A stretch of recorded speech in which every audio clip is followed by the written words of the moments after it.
नमस्कार दोस्तों, स्वागत है आपका जरधारी क्लासेस में। दोस्तों, आज हम चर्चा करने वाले हैं उत्तराखंड मंथली करंट अफेयर जुलाई 2025। तो पिछले मंथ के करंट अफेयर के बारे में हम यहाँ पर चर्चा करने वाले हैं। दोस्तों, वीडियो शुरू करने से पहले आपको बता दूं, अगर आपको जरधारी क्लासेस की करंट अफेयर के ई बुक नोट चाहिए या जरधारी क्लासेस के अदर नोट चाहिए तो इसका लिंक आपको डिस्क्रिप्शन में मिल जाएगा, या आप डायरेक्टली गूगल पर भी सर्च कर सकते हैं jardhari-classes.in। ये आपके पास वेबसाइट है और ये सर्च करके यहाँ से आप हमारी ई बुक ले सकते हैं, चाहे वो नेशनल इंटरनेशनल करंट अफेयर हो या उत्तराखंड करंट अफेयर हो। यहाँ पर प्रैक्टिस सेट भी आपको देखने को मिल जाएगा।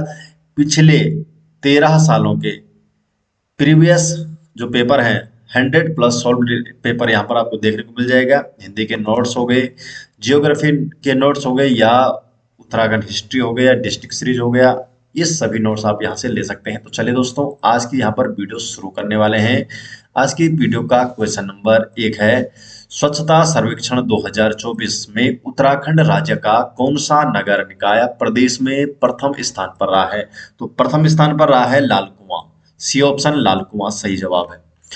तो स्वच्छता सर्वेक्षण 2024 के अनुसार उत्तराखंड का जो लाल कुआं नगर पंचायत है ये प्रदेश में नंबर 1 स्थान पर रहा है और इसकी जो राष्ट्रीय रैंक है वो है 54। तो राष्ट्रीय स्तर पर 54वें स्थान पर और प्रदेश में ये नंबर 1 स्थान पर रहा है। इंदौर ने देश में लगातार 8वीं बार सबसे स्वच्छ शहर का खिताब अपने नाम किया है। स्वच्छता सर्वेक्षण जो 2024 है, उत्तराखंड की जो शीर्ष 5 नगर निकाय कौन कौन से है? तो पहले नंबर पर है लाल कुआं जो कि राष्ट्रीय स्तर पर 54वें स्थान पर है। दूसरी जो रैंक है उत्तराखंड में रुद्रपुर की, राष्ट्रीय रैंक 68 है। तीसरा मसूरी, राष्ट्रीय रैंक 169। चौथे स्थान पर डोईवाला, राष्ट्रीय रैंक 299। 5वें स्थान पर है पिथौरागढ़ और 177 यहाँ पर क्या है, राष्ट्रीय रैंक है पिथौरागढ़ की। तो ये टॉप शीर्ष 5 जो नगर निकाय है स्वच्छता सर्वेक्षण 2024 की रिपोर्ट के अनुसार। क्वेश्चन नंबर 2, नकली दवाओं के खिलाफ कार्रवाई करने के लिए उत्तराखंड में कौन सा ऑपरेशन चलाया गया? तो किस ऑपरेशन को चलाया गया है? Operation clean. तो ऑपरेशन क्लीन को नकली दवाइयों के खिलाफ कार्रवाई करने के लिए उत्तराखंड में चलाया गया है। तो मुख्यमंत्री पुष्कर सिंह धामी के निर्देश पर स्वास्थ्य विभाग ने प्रदेश भर में ऑपरेशन क्लीन की शुरुआत की है और इस अभियान का जो उद्देश्य है राज्य को नशा मुक्त उत्तराखंड बनाना और नकली दवाओं के खिलाफ कार्रवाई करना है। क्वेश्चन नंबर 3, भारत में संकटग्रस्त और दुर्लभ वनस्पतियों को उनके प्राकृतिक वास में पुनः स्थापित करने की पहल किस राज्य के वन विभाग द्वारा की गई है? तो ये की गई है उत्तराखंड के द्वारा। बी ऑप्शन उत्तराखंड के द्वारा ये पहल की गई है। तो उत्तराखंड वन विभाग ने संकटग्रस्त और दुर्लभ वनस्पतियों की प्रजातियों को उनके प्राकृतिक वास में पुनः स्थापित करने की इस पहल को शुरू किया है। इस परियोजना के पहले चरण में 14 संकटग्रस्त प्रजातियां शामिल की गई है, जिनमें से कुछ IUCN रेड लिस्ट में और कुछ को राज्य जैव विविधता बोर्ड ने संकटग्रस्त घोषित किया है। इसमें है रेड क्रेन ऑर्किड, सफेद Himalayan lily, golden Himalayan spike, Doon cheesewood, Kumaon fine palm, जटामांसी, पटवा और हिमालयन आर्बिनिया कुछ प्रमुख ये संकटग्रस्त प्रजातियां। तो कुल मिलाकर 14 संकटग्रस्त प्रजातियों को शामिल किया गया है इसमें। क्वेश्चन नंबर 4, वरिष्ठ नागरिकों और विशेष रूप से अकेले रहने वाले बुजुर्गों की मदद के लिए उत्तराखंड पुलिस ने कौन सा ऑपरेशन शुरू किया है? तो ये कौन सा ऑपरेशन शुरू किया है? तो इसका सही जवाब है ऑपरेशन भलछों। तो ऑपरेशन भलछों जो ये ऑपरेशन है इसे ये वरिष्ठ नागरिकों और विशेष रूप से अकेले रहने वाले बुजुर्गों की मदद के लिए उत्तराखंड पुलिस ने इस ऑपरेशन को शुरू किया है। क्वेश्चन नंबर 5 है, राष्ट्रीय स्वच्छता सर्वेक्षण 2024 में उत्तराखंड की किस छावनी को राज्य में प्रथम स्थान तथा देश में 17वां स्थान प्राप्त हुआ है? तो ये कौन सी छावनी है? लैंसडाउन छावनी। तो लैंसडाउन छावनी को प्रदेश में उत्तराखंड में पहला स्थान और देश में 17वां स्थान मिला है राष्ट्रीय स्वच्छता सर्वेक्षण 2024 की जो रिपोर्ट है। यह उत्तराखंड की 9 छावनियों में प्रथम और देश की 62 छावनियों में 17वां स्थान पर। तो उत्तराखंड में 9 छावनियां हैं, उसमें प्रथम स्थान है लैंसडाउन छावनी का। वर्ष 2023 में देश में इसे 24वीं रैंक प्राप्त हुई थी और इस बार ये 17वीं रैंक पर आ गई है जो लैंसडाउन छावनी है। क्वेश्चन नंबर 6, लोकरत्न हिमालयन सम्मान से किस जिलाधिकारी को सम्मानित किया गया है? तो सविन बंसल को सम्मानित किया गया है लोकरत्न हिमालय सम्मान से। तो देहरादून के जिलाधिकारी हैं सविन बंसल और इन्हें इनके असाधारण निर्णयों और उत्कृष्ट कार्यशैली के लिए लोकरत्न हिमालय सम्मान से सम्मानित किया गया है। और ये सम्मान पर्वतीय बिगुल सामाजिक सांस्कृतिक संस्था के 29वें स्थापना दिवस पर आयोजित किया गया था। सम्मान के रूप में उन्हें रणसिंगा व ढोल दमाऊ का प्रतीक चिन्ह दिया गया है। ये सम्मान उत्तराखंड की लोक संस्कृति और प्रशासनिक सेवा के समन्वय का ये प्रतीक है। क्वेश्चन नंबर 7, उत्तराखंड राज्य मंत्रिमंडल द्वारा किस ऊर्जा नीति को मंजूरी दी गई है जिसका उद्देश्य भू-तापीय संसाधनों के विकास को बढ़ावा देना है? तो ये कौन सी नीति है? तो नीति का नाम है उत्तराखंड भू-तापीय ऊर्जा नीति 2025। तो उत्तराखंड भू-तापीय ऊर्जा नीति 2025 को मंजूरी दे दी गई है। तो उत्तराखंड मंत्रिमंडल ने भू-तापीय ऊर्जा नीति 2025 को मंजूरी दे दी है और इस नीति का उद्देश्य है पर्यावरण अनुकूल व आर्थिक रूप से व्यवहार्य भू-तापीय संसाधनों की खोज और विकास को बढ़ावा देना। ये नीति राज्य में स्वच्छ ऊर्जा उत्पादन को प्रोत्साहित करेगी और दीर्घकालिक ऊर्जा सुरक्षा को मजबूत बनाएगी। इस नीति को ऊर्जा विभाग UREDA, Uttarakhand renewable energy development agency और UJVNL, उत्तराखंड जल विद्युत निगम लिमिटेड मिलकर इसे लागू करेंगे। तो UREDA और UJVNL ये दोनों ही मिलकर इस नीति को लागू करने वाले हैं। क्वेश्चन नंबर 8 है, आत्मनिर्भर संगठन पुरस्कार 2024 से किस सहकारी संगठन को सम्मानित किया जाएगा? तो आत्मनिर्भर संगठन पुरस्कार 2024 से साधना स्वायत्त सहकारिता पौड़ी को यहाँ पर क्या है सम्मानित किया जाएगा। तो उत्तराखंड की साधना स्वायत्त सहकारिता को आत्मनिर्भर संगठन पुरस्कार 2024 से सम्मानित किया जाएगा और ये पुरस्कार प्रधानमंत्री नरेंद्र मोदी द्वारा स्वतंत्रता दिवस के अवसर पर प्रदान किया जाना है। संगठन ने ग्रामीण महिलाओं को आत्मनिर्भर बनाने, स्थानीय संसाधनों के उपयोग और सामूहिक विकास में सराहनीय कार्य किया है और इसके लिए इन्हें इस आत्मनिर्भर संगठन पुरस्कार दिया जाएगा। सहकारिता द्वारा संचालित जो दीदी कैफे है, तो दीदी कैफे पारंपरिक व्यंजनों और स्थानीय रोजगार का सफल उदाहरण बना है। कैफे में झंगोरा की खीर, मंडवे की रोटी, कहत की दाल जैसे पहाड़ी व्यंजन परोसे जाते हैं और 2021 में NRLM national rural livelihoods mission, Himmothan society और टाटा ट्रस्ट के सहयोग से इसकी शुरुआत हुई थी। क्वेश्चन नंबर 9, उत्तराखंड में पर्यटन को बढ़ावा देने हेतु प्रस्तावित हाई एल्टीट्यूड अल्ट्रा मैराथन किन स्थानों के बीच आयोजित की जाएगी? तो जो ये मैराथन है ये गूंजी से आदि कैलाश और नीति से मलारी तक आयोजित की जाएगी। इस मैराथन को सी ऑप्शन सही जवाब है। तो मुख्यमंत्री पुष्कर सिंह धामी ने हाई एल्टीट्यूड अल्ट्रा मैराथन आयोजन की घोषणा की है और ये कुमाऊं क्षेत्र में जो ये मैराथन है गूंजी से आदि कैलाश और गढ़वाल क्षेत्र में नीति से मलारी तक आयोजित होगी। हिमालयी क्षेत्र में पर्यटन को बढ़ावा देने के उद्देश्य से इस मैराथन की शुरुआत करने के लिए निर्देश दिए गए हैं। क्वेश्चन नंबर 10, अमेरिका में आयोजित वर्ल्ड पुलिस गेम्स 2024 में स्वर्ण पदक जीतने वाली उत्तराखंड की बॉक्सर कौन है? तो उत्तराखंड की बॉक्सर कौन है? इनका नाम है पूनम बिष्ट असवाल। सी ऑप्शन पूनम बिष्ट असवाल इनका नाम है। उत्तराखंड की पूनम बिष्ट असवाल ने अमेरिका में आयोजित वर्ल्ड पुलिस गेम्स 2024 में स्वर्ण पदक जीता है। पूनम मूल रूप से नैनीताल जिले के सुंदरखाल गांव की निवासी हैं और पिथौरागढ़ SSB सशस्त्र सीमा बल में यह तैनात है। 2024 में all India police wrestling cluster में भी उन्होंने स्वर्ण पदक जीता था।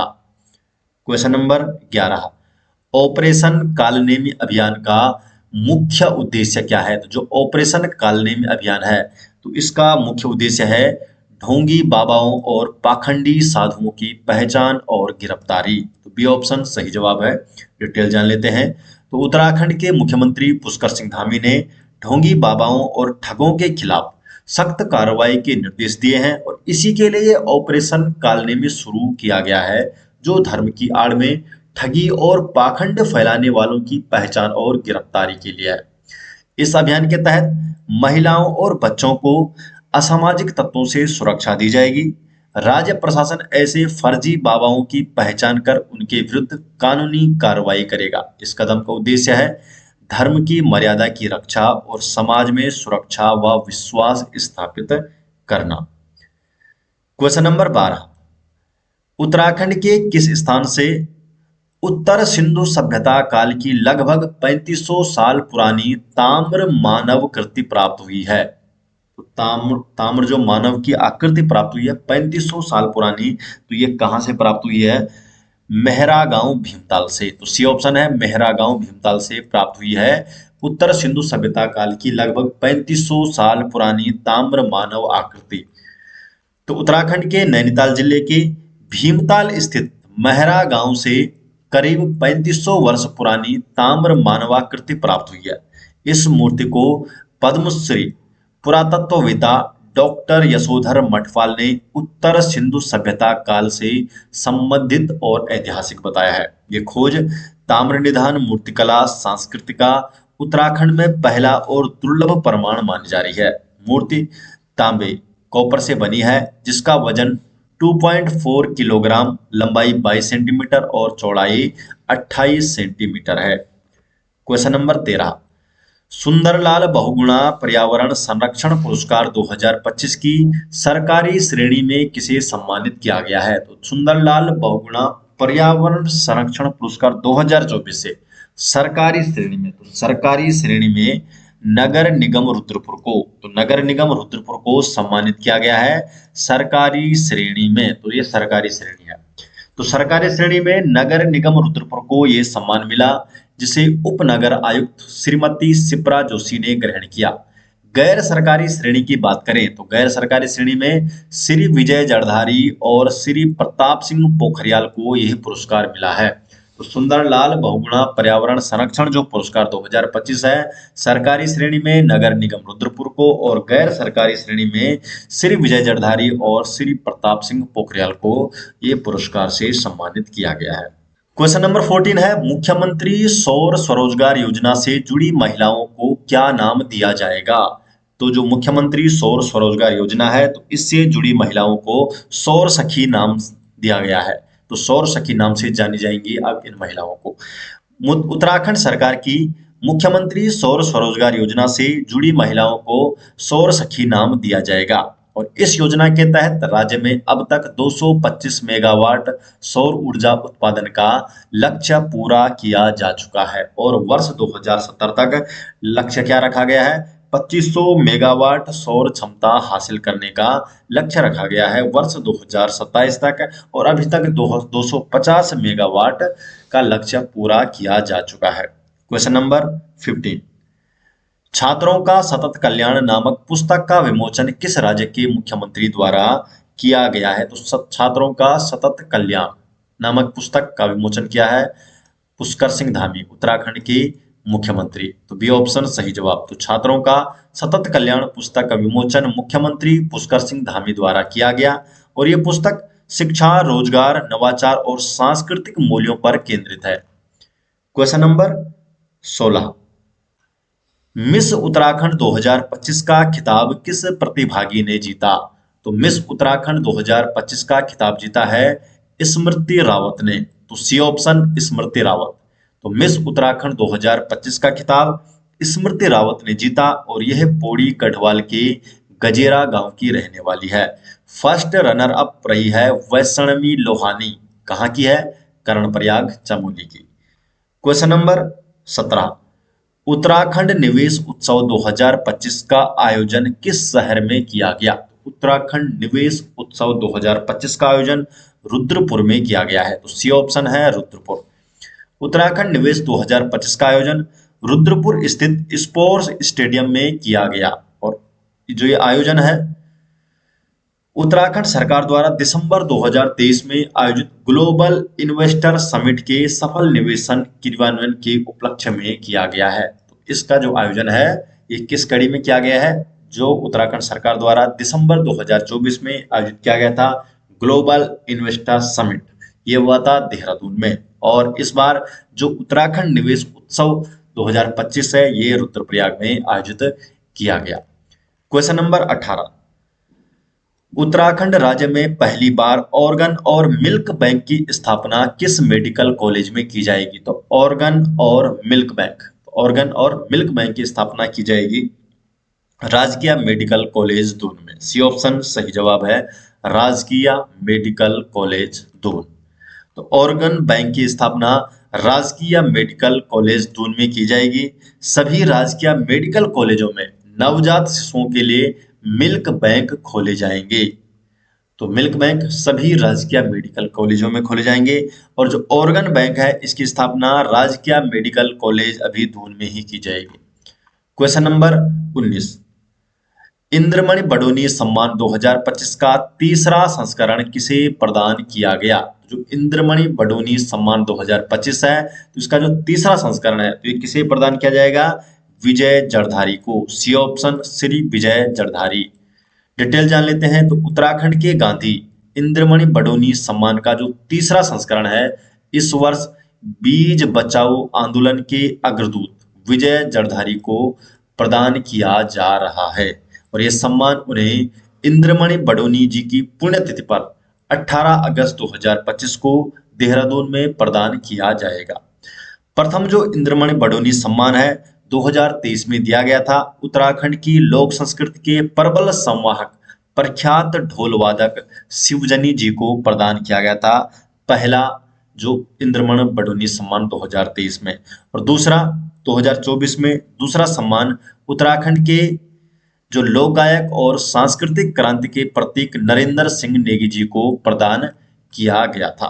तो दोस्तों ये हो गए जुलाई मंथ के उत्तराखंड के जो करंट अफेयर है तो सभी यहाँ पर हमने आपको बता दिए हैं। और अगर आप ये जरदारी क्लासेस के करंट अफेयर के नोट्स चाहते हैं तो उसका लिंक आपको डिस्क्रिप्शन में मिल जाएगा। हिंदी एंड इंग्लिश दोनों ही एडिशन में आपको जरदारी क्लासेस की ई बुक देखने को मिल जाएगी, खासकर करंट अफेयर की। और इसके अलावा आपको यहाँ पर उत्तराखंड जियोग्राफी की बुक मिल जाएगी। प्रीवियस ईयर पेपर 100 प्लस यहाँ पर previous year paper with answer की यहाँ पर आपको दी गई है। प्रैक्टिस के लिए ये आपके लिए काफ़ी बेस्ट है। प्रीवियस ईयर पेपर की प्रैक्टिस अगर आप करना चाहते हैं तो यहाँ पर 100 प्लस पेपर आपको दिए गए हैं। हिंदी के नोट्स दिए गए हैं, जियोग्राफी के नोट्स दिए गए हैं, उत्तराखंड हिस्ट्री के, डिस्ट्रिक्ट सीरीज के और सभी करंट अफेयर आपको यहाँ पर देखने को मिल जाएंगे। तो आशा करते हैं दोस्तों आपको वीडियो पसंद आए। अगर आपको वीडियो पसंद आती है तो वीडियो को लाइक जरूर कीजिए, अपने अधिक से अधिक दोस्त तक शेयर कीजिए। अगर आप चैनल में पहली बार आए हैं तो चैनल को सब्सक्राइब जरूर कीजिए और साथ में टेलीग्राम चैनल में जरूर जुड़िए क्योंकि वहां पर हम आपको डेली अपडेट करते हैं। तो मिलते हैं दोस्तों नेक्स्ट वीडियो के साथ, तब तक के लिए आपका बहुत बहुत धन्यवाद।